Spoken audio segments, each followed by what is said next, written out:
네, 안녕하세요. 성경 읽기가 어렵지만 포기하지 않고 성경을 더 깊이 이해하고자 도움을 받기 위해 찾아오신 여러분을 환영합니다.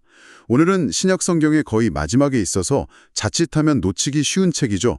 아주 짧지만 강력한 편지, 유다서를 함께 깊이 들여다보려고 해요. 단 한 장, 25절밖에 안 돼서 그냥 휙 넘어가기 쉽지만 사실 여기에는 우리 신앙의 심장부를 꿰뚫는 아주 중요한 메시지가 담겨 있거든요. 네, 맞아요. 오늘 여러분과 함께 이 짧은 편지 속에 숨겨진 저자의 진짜 의도, 말하자면 이 책의 핵심 멜로디를 찾아보는 여정을 떠나보려고 해요. 좋은 음악은 계속해서 반복되는 중심 멜로디가 있잖아요. 성경 각본도 마찬가지예요. 저자가 정말 하고 싶었던 핵심 메시지의 흐름이 있죠. 이 흐름을 한번 파악하고 나면 앞으로 혼자 유다서를 읽으실 때 훨씬 더 깊이 그리고 입체적으로 이해하실 수 있을 거예요. 핵심 멜로디라니 표현이 정말 와닿는데요. 그럼 그 유다서의 멜로디는 어디서부터 찾아야 할까요? 25절밖에 안 되니까 처음부터 끝까지 다 읽어보면 되려나요? 그것도 좋은 방법이지만 더 확실한 힌트는 보통 책의 시작과 끝에 있어요. 유다서 1장 1절을 보면 편지를 받는 사람들을 이렇게 불러요. 예수 그리스도를 위하여 지키심을 받은 자들이라고요. 그리고 편지의 맨 마지막 24절에서는 하나님을 능히 너희를 보호하사라고 묘사하죠. 아, 보호하사. 네, 여기서 보호하사라는 단어가 원어로는 1절에 지키신다와 같은 단어예요. 와, 그렇군요.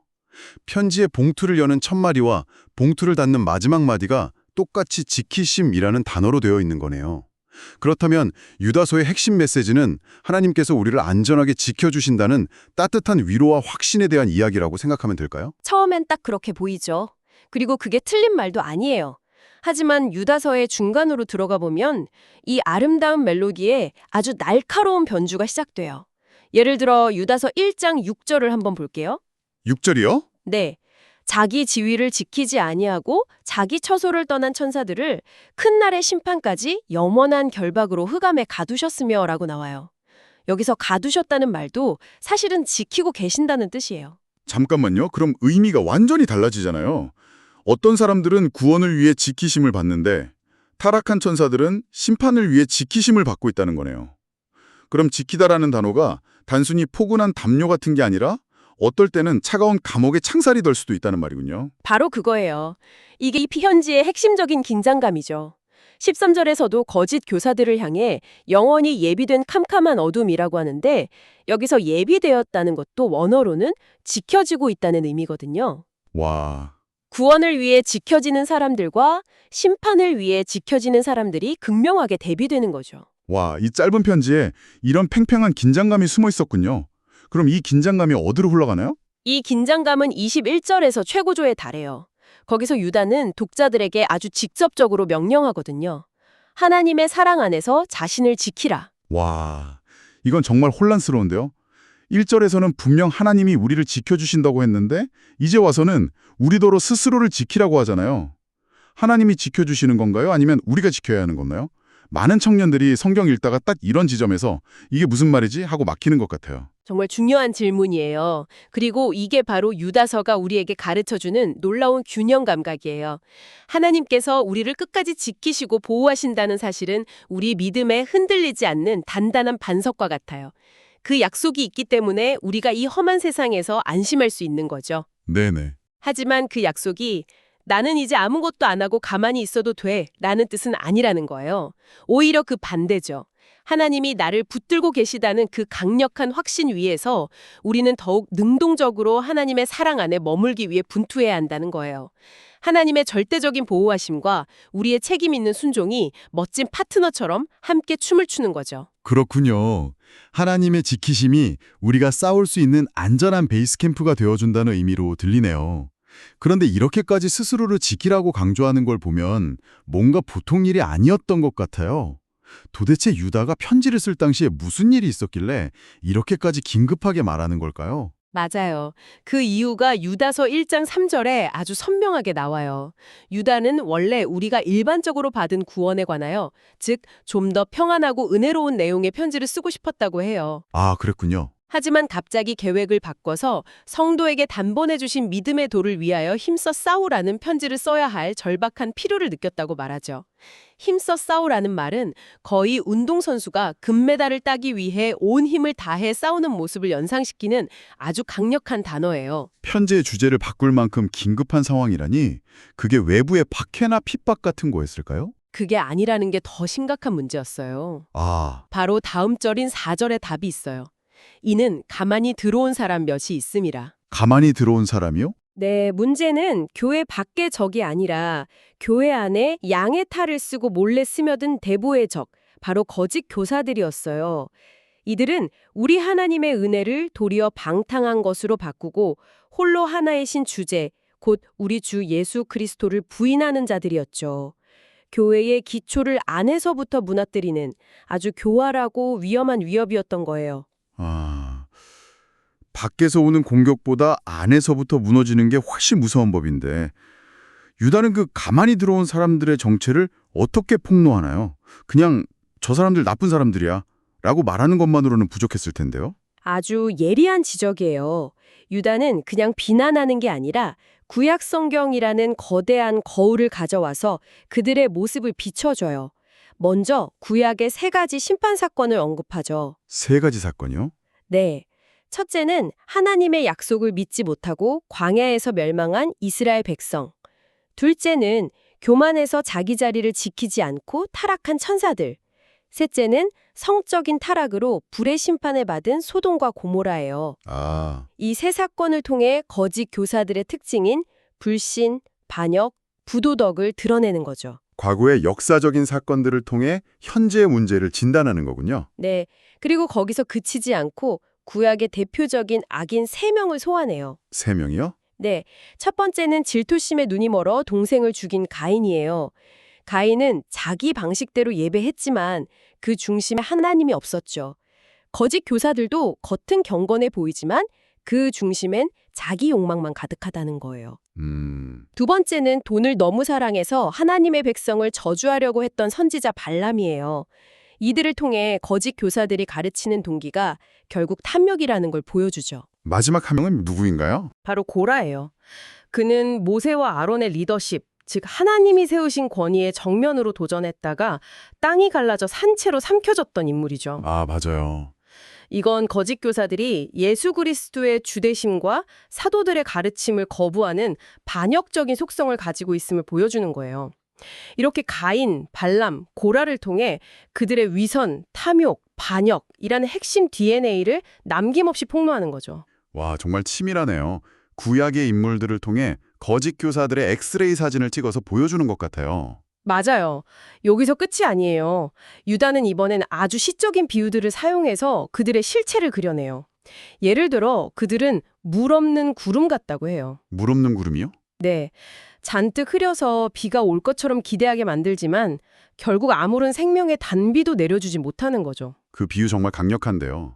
요즘으로 치면 엄청난 통찰을 줄 것처럼 말하지만 듣고 나면 남는 게 하나도 없는 강연이나 겉은 화려한데 아무런 진정성 없는 컨텐츠 같은 걸 떠올리게 하네요. 약속은 하지만 아무것도 주지 못하는 거죠. 정확해요. 또 열매 없는 가을나무 같다고도 해요. 가을은 열매를 거두는 계절인데 그때조차 열매가 없으니 쓸모가 없어서 결국 뿌리치고 뽑혀버릴 운명이라는 거죠. 또 자기 수치를 거품처럼 뿜어내는 바다의 거친 물결 같고 마지막으로 유리하는 별 같다고도 해요. 유리하는 별이요? 그럼 무슨 뜻인가요? 고대 사람들에게 별은 길을 안내하는 아주 중요한 좌표였어요. 아, 그렇죠. 그런데 이 별은 자기 궤도를 이탈해서 이리저리 떠돌아다니는 별이라는 거예요. 이걸 따라가면 어떻게 될까요? 맞아요. 즉, 이 거짓 교사들은 아무런 유익을 주지 못하는 수준을 넘어서 그들을 따르는 사람들을 파멸로 이끄는 아주 위험한 존재라는 뜻이에요. 그렇군요. 겉보기에는 뭔가 대단해 보이고 새로운 길을 제시하는 것 같지만 그 끝은 영원한 어둠이라는 경고네요. 들어보니까 정말 섬뜩한데요. 그럼 이렇게 교활하고 위험한 적들 앞에서 우리는 구체적으로 어떻게 자신을 지키고 믿음을 위해 싸워야 할까요? 드디어 가장 중요한 질문에 도착했네요. 유다는 경고만 하고 끝내지 않아요. 유다서 1장 20절부터 23절에 아주 구체적인 행동 지침, 우리들의 전투 매뉴얼을 제시해줘요. 이게 바로 하나님의 사랑 안에서 자신을 지키는 방법들이죠. 네, 그 부분이 가장 궁금했어요. 첫 번째는 뭔가요? 첫째, 너희는 너희의 지극히 거룩한 믿음 위에 자신을 세우며 라고 말해요. 세운다는 건 건물을 짓는다는 뜻이에요. 아, 즉, 사도들을 통해 전해진 진리의 말씀이라는 튼튼한 기초 위에 우리 자신이라는 집을 계속해서 지어 올려야 한다는 거죠. 유행하는 이론이나 귀에 솔깃한 이야기가 아니라 변치 않는 진리의 말씀이 우리의 기초가 되어야 해요. 기초 공사가 튼튼해야 집이 무너지지 않는 것처럼요. 알겠습니다. 그럼 기초를 다진 다음에는요. 둘째는 성령으로 기도하고, 셋째는 하나님의 사랑 안에서 자신을 지키며 영생에 이르도록 우리 주 예수 그리스도의 긍휼을 기다리라고 말해요. 정리해보면 진리의 말씀 위에 서서, 즉 믿음, 성령의 능력으로 기도하고, 그리고 하나님의 사랑 안에 머물면서 우리를 완성하실 주님을 기다리는 것, 즉 소망. 믿음, 소망, 사랑, 그리고 기도가 우리를 지키는 가장 강력한 무기인 셈이죠. 그런데 이 행동들이 전부 나 자신에게만 초점이 맞춰진 것 같지는 않아요. 맞아요. 여기서 유다의 가르침이 더 넓어져요. 나 자신을 굳건히 세우는 것에서 그치지 않고 공동체로 시선이 확장되거든요. 어떤 의심하는 자들을 긍휼히 여기라. 또 어떤 자를 불에서 끌어내어 구원하라고 명령해요. 아, 이 부분이 정말 중요하면서도 어려운 것 같아요. 보통 교회 안에서 누가 의심하거나 흔들리는 모습을 보면 믿음이 약하다고 비판하거나 슬쩍 피하기 쉬운데 유다는 오히려 그들을 긍휼히 여기라고 말하는군요. 싸움의 첫 번째 행동이 비판이 아니라 긍휼이라는 게 참 인상적이네요. 네, 그게 바로 교회가 세상과 다른 점이죠. 믿음의 싸움은 단순히 이단과 싸워 이기는 것만을 의미하지 않아요.